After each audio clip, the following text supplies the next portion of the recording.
Hey guys, a warm welcome back to the channel. So the time has finally come for me to wrap up the mini restoration series we've been doing on my Ferrari 348. I need to create some vital garage space here for a project I've got in the pipeline that is ultra cool, totally unique, and it is going to be a mega Ferrari build. Waiting for the green light on that. In the meantime, creating some space. And I thought I'd take this opportunity. The 348 is now sold. It's going to its new owner. And I thought I will quickly film a video about the common problems, a buyer's guide on a 348, what to look out for, and we'll talk around the car. We'll take it out for a spin, and I'll show you exactly what you need to know.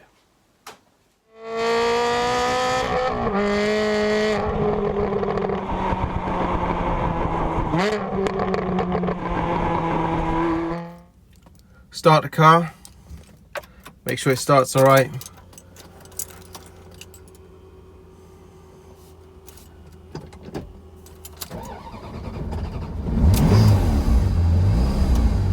you can see, this one starts fine.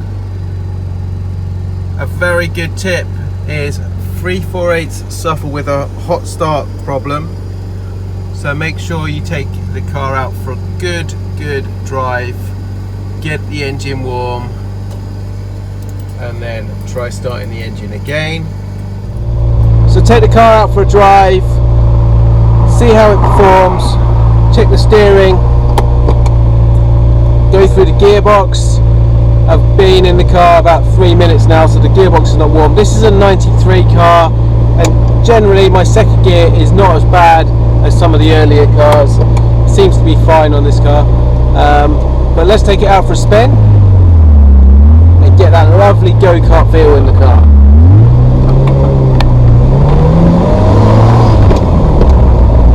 Second gear there, just gently slot it in.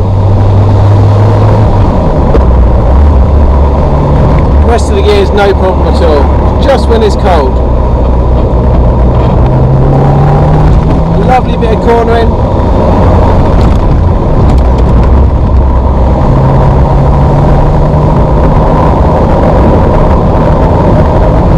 Road's a little bit bumpy.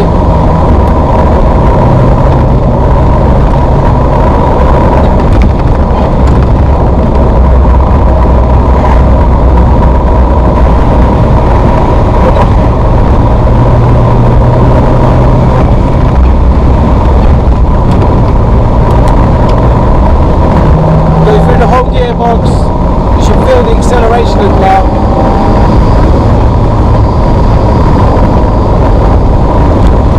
Nice and smooth.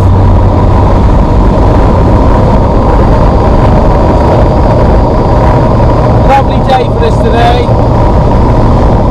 Mid-20s here in the UK.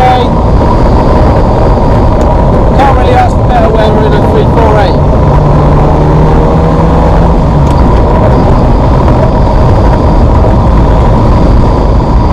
A 26-year-old car. It's still got some poke. It's still put a smile on your face. As you can see, gearbox okay, brakes, they all work fine on the car. We've got ABS on the 348.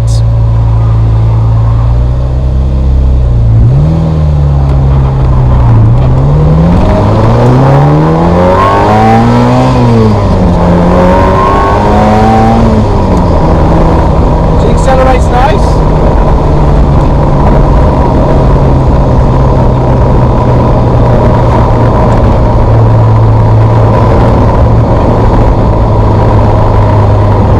The handling of the car.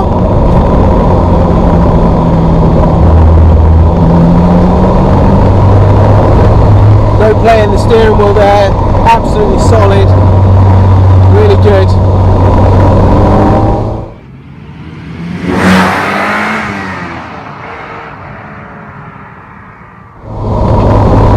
Show you the brakes. Brakes work fine. Lovely. No pull to either side as well when you're doing a hard brake like that, something you want to check.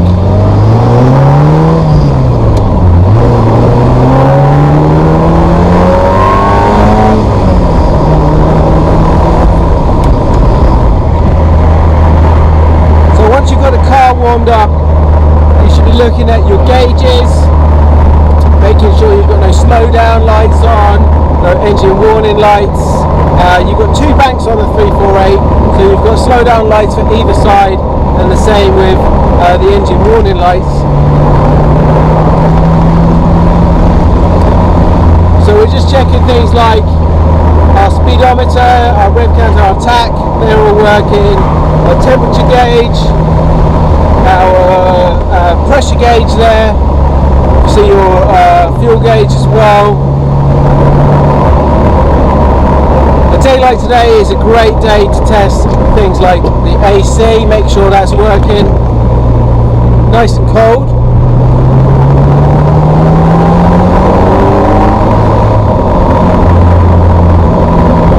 It gets a bit of a slate in it, or always used to. It seems to be becoming a far more popular car nowadays. And to be honest, I really enjoy the drive feel of the 348. You can throw it into corners, you can feel the road. It feels like a go-kart. It's nimble. The brakes are adequate, perfectly adequate. Acceleration's good. Yeah, it's not 700 brake horsepower. It's somewhere between 300 and 320 depending on the year and the model, but it is good fun.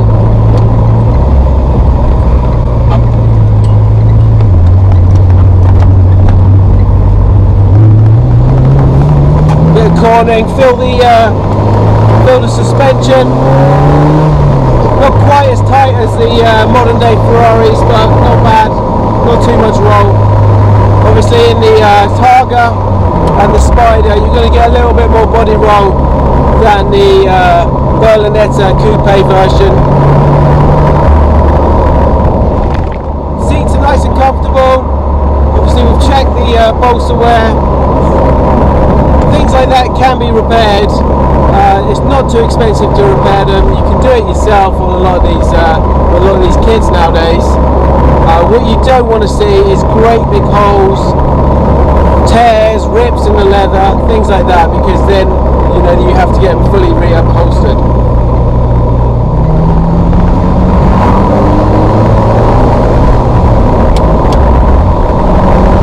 I love the sound of the shift gate on the 348 and the early Ferraris. Paddle systems are great, but you just cannot get away from that clunk, clunk, clunk noise. It's beautiful.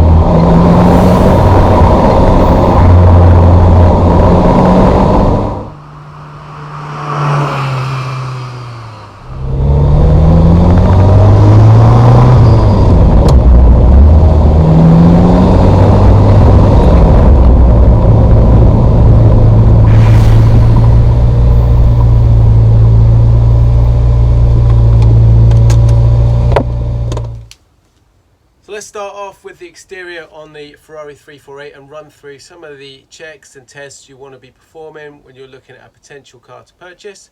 So starting off at the front, you want to be making sure that these classic pop-up headlights fully function. The motors on these and the joints and connectors on them are renowned for going a little bit wrong, bearing in mind the cars are now getting quite old. So test the pop-up lights.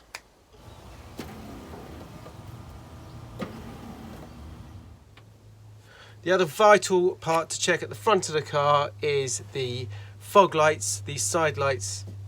This whole unit on both sides, they are no longer made as a complete unit by Ferrari. You can nowadays get the replacement lens, but ideally you want to make sure everything is in good condition, especially the housing behind and kind of your reflective surfaces. Make sure it's not rusted away, make sure it all works. And even replacing lenses is not an easy job, so check those are not cracked and make sure everything works correctly. The wing fender badges on the Ferrari 348 were not a factory option. All of these will be aftermarket add-ons, but they do add something to the car. So you see that on quite a few 348s. 348s are not renowned for having major rust issues. If there is any areas you want to check, it is around both the front and the rear wheel arches. Just check here, just make sure there's no kind of bubbling or anything like that. But the main place you want to have a look at is really in this door jamb area. So open up the door and have a look in there. I'll do a close-up of where you need to look. Open up the door. The black panel is not a major concern. You'll often see a little bit of bubbling. That is just a fascia panel, and it can be replaced or upgraded with a carbon fibre one. It's the chassis you need to look at underneath and at the rear here, where you'll often see a little bit of bubbling and a little bit of repair work. You also get a little bit of bubbling sometimes around the mirror. Easy enough to rectify, but these are kind of things that take time and do cost money, and so check them all out. On the wheels, check the condition of the wheels. Wheel lugs, these tend to corrode. As you can see on that one, it's corroded a little bit, and they can be quite expensive to replace if you've got to replace 20 of them around the car, so check those. And again, little things like the wheel badge, this one's got a crack in it, can be replaced quite easily, but it all adds up. Here's a little tip for you: if you're planning to view a Ferrari or any kind of car yourself, check with the owner that they have some kind of jack. If they haven't, take one yourself. They're easy enough to put in a boot. This one collapses. This one's a big heavy industrial one. Doesn't need to be this big, but it does need to be quite low profile to get under a Ferrari. So take that with you. That way you can jack the car up and do a lot of under the car checks. And then finally, at the back of the car, get underneath the car and have a good look as much as possible around that rear subframe, just to make sure, again, there's no rust issues there at all. Jack up the car, have a good look underneath the subframe, everything else, look out for leaks. Just look out for general condition, make sure there's not been any smacks or anything like that. Another common thing to look on the 348 is this Ratarossa style kind of rear grille. These commonly at the ends will break from the actual framework. The easiest way to check is just go round, just tap all the bars. You'll soon hear if one of them's broken. If you look closely, you'll probably see on most 348s that they've actually been glued or reattached some way at the ends, as this one has. Paintwork wise, the 348 is no exception to any other Ferrari. They're very low, and the front bumper especially picks up rock chips very easy. So it's probably uncommon for 348s or any Ferrari with any kind of mileage on them not to have had paintwork on the front of the car, especially this kind of area here. The 348 was produced between 89 and 94. That makes them between 25 and 30 years old. So you're bound to have had some kind of like rock chip and correction done on the car. That kind of era as well was prior to Ferrari putting any kind of paint protection film on their cars. So it's just raw paint here and it will get paint chips. Your major concern is, as long as that's been done okay, that's fine. You don't want any hidden damage is really what you're looking for on the car. So go around it, really scrutinize the paintwork, look at the panel gaps, and try to make sure there's no hidden previous damage or smashes on the car that have been covered up. The TS or GTS cars feature a Targa removable panel roof. Very easy, very quick. I'll show you how.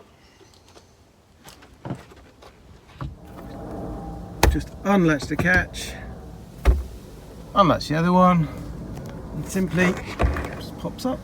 Simple as that.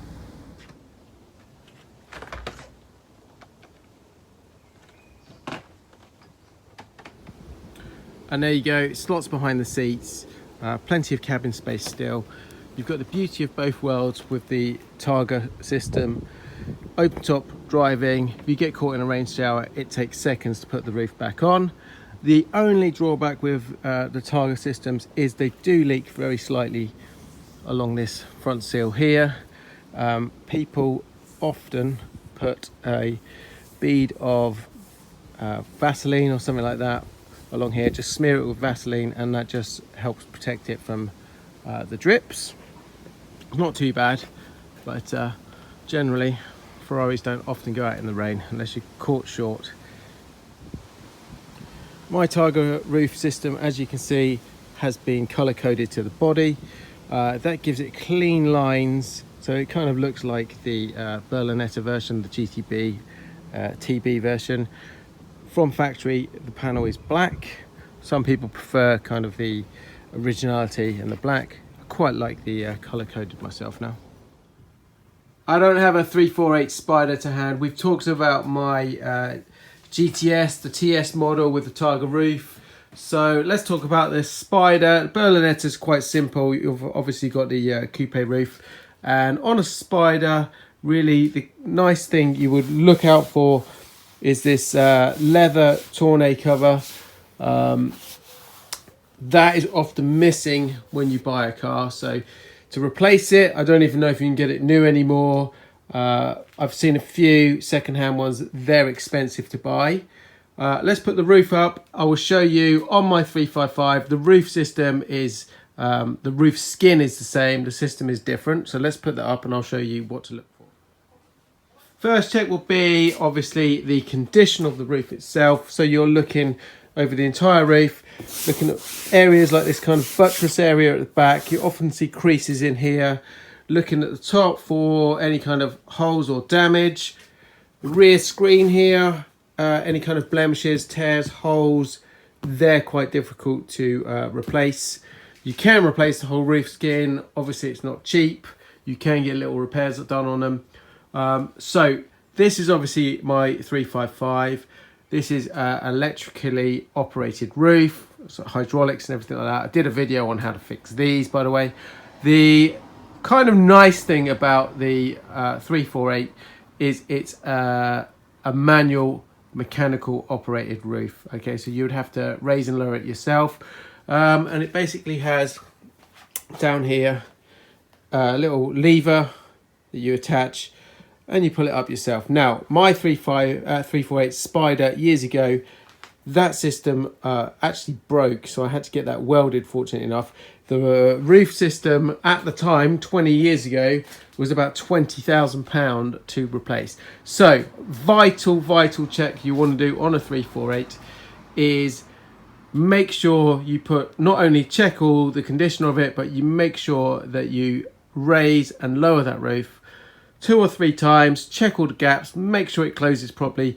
Alignment issues on 355 and 348 roofs are an absolute nightmare, so make sure that that roof works perfectly.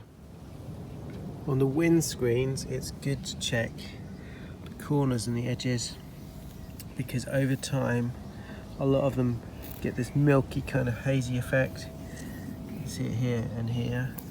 It doesn't affect the visuals or the safety aspect of looking out of the car, but obviously aesthetically it doesn't look good, and to replace that screen, they're not cheap. Let's move to the interior of the Ferrari 348, where most of its common problems actually exist. With the interior, it's good to check a few things. Original folding key. Check all the dash lights work, check they all come on. Go through all the electrics, pop-up lights. Make sure everything works. The key big one on a 348 is the aircon. So make sure the aircon unit turns on.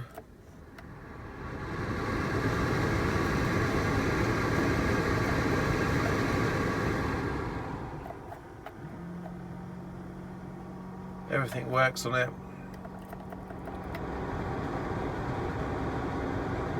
We've got cold and warm air. Go through all the functions, make sure they all work. along with those issues on the actual panel itself and the kind of main logic board.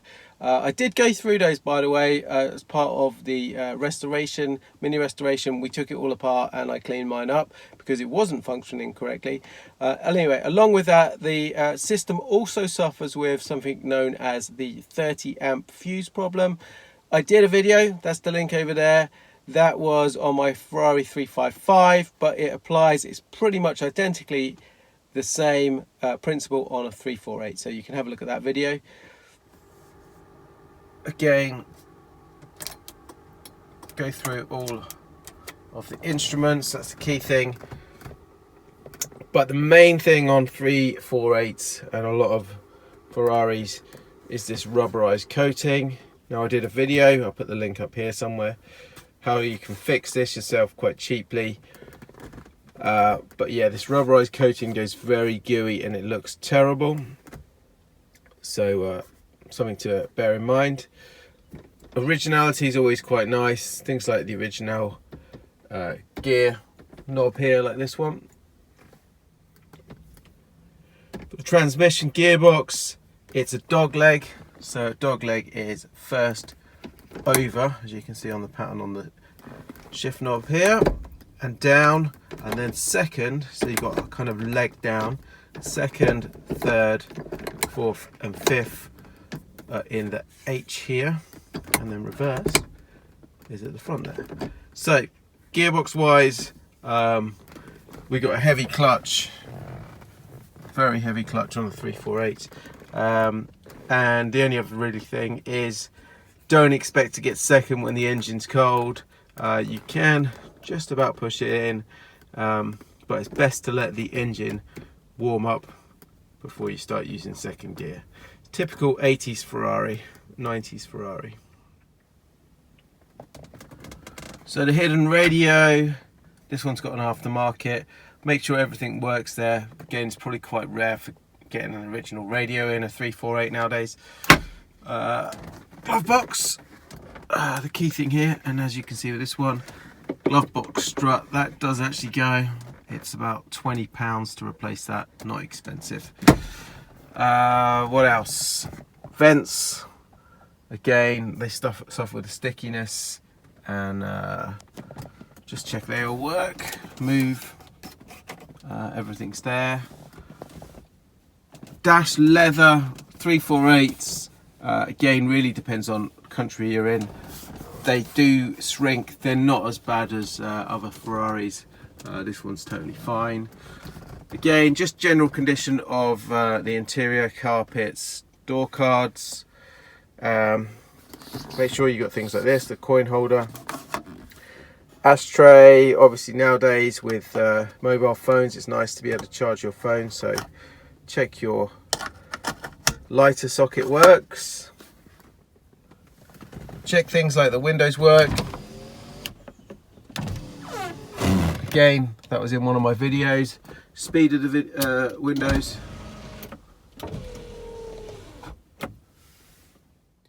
Safety wise, you'll notice that these are pre-airbag cars, so there's nothing here. Does give you a classic look to the steering wheel, but like I say, there's no protection. 355s, the later 355s, they had an airbag here. You've obviously got a glove box. There's no side protection airbags or anything like that, so not the best car safety wise. Engine wise on the 348, they're pretty good. There's a couple of little things to look out for. On the suspension, look out for the actual spring kind of perch, just to make sure that that is all correct and hasn't slipped. They're renowned for that. What else? The foam pads, again, I went through that in the restoration series. You often find that these are really looking old and shabby and need to be replaced. Things like the cam cover gaskets, check those for leaks. Easy enough to replace, all just takes time. They're not expensive, but you need to know what you're doing. Check around the cam covers for leaks, both sides. They tend to also leak a little bit sometimes. It's a simple fix, you just need to replace the gasket, which is not expensive. So a big expense on the 348 is the cam belts. Engine unfortunately needs to be dropped on here. There is a cheaper way of doing it slightly, where you get the car up on ramps, you drop the fuel tanks, and a specialist will be able to change the belts in situ in the car, so it reduces the price quite significantly, but you need someone who is capable of doing that. Otherwise the whole engine comes out on the frame here, and typical costs, I'll put it down here for a cam belt service. One of the other major things really with 348 is stuff like connectors. They are not the best. They are quite old again now, so they do suffer with some of these connector blocks. There is a company that make a gold connector block, an upgrade for the car. It's not quick and it's not easy to go around and replace everything, but it is a good recommendation as an upgrade on the 348. Another check to make would be the oil on the car. It's a dry sump system and it's at the back here, so you would need to check the car. The car needs to be nice and hot, it needs to be on a level. My car and driveway are on a slight incline, so no good at all. It needs to be on a flat surface. Engine needs to be hot, be running, or it can just be switched off. Check it at the back here, check the consistency of your oil, make sure it's not all gooey, and any issues with that, like I say, dry sump system needs to be checked correctly. We've just done an oil change on this. It's an annual, I think it's otherwise 6,250 miles. So normally this little solenoid here gets stuck. It can be lubricated, but sometimes just needs to be replaced. Check the documentation for the car, make sure you've got things like the leather wallet. The critical key one is your service book. Make sure you've got that. It's original, it's got all the Ferrari sticker here with chassis number. Check it's all stamped up, signed, the numbers match. You want to look for things such as the service stamps in the car. Check that it's been maintained properly. Main dealers, specialists, things like this. The only one problem is, as the car gets older, it's not going to hit the mileage kind of, so you're not going to get a stamp all the time. So a good idea is also to check you've got a history folder with the car with a load of service receipts, parts receipts, everything that covers work that's been done on the car. Things like this, the user guide, always nice to have. All the books, it all just helps with the originality of the car. So the Ferrari 348 shares a lot of its platform, its characteristics with the 355. I'm going to be running through the 355 and doing a similar video on that, and I'll probably point out some of those differences between the cars. Some I really like, some I don't.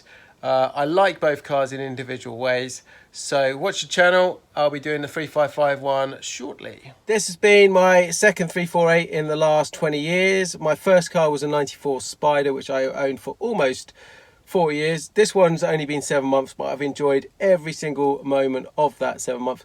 Loved the restoration on it, loved owning it, loved driving it. So I'm going to pass on the gauntlet to the next owner, who will hopefully tinker around, do a few more little bits and make this car superb and enjoy driving it himself. Well, that's it. The 348 project is en route to a new owner over in the Netherlands on this transporter for a couple of days, and he's going to be out in it enjoying the summer with the top off in that classic 90s Ferrari. Enjoy. Okay, and that's a wrap. Thanks for watching. Hopefully it was beneficial. Give me a thumbs up, share the video, share the knowledge, and I'll see you shortly in the next one. Ciao for now.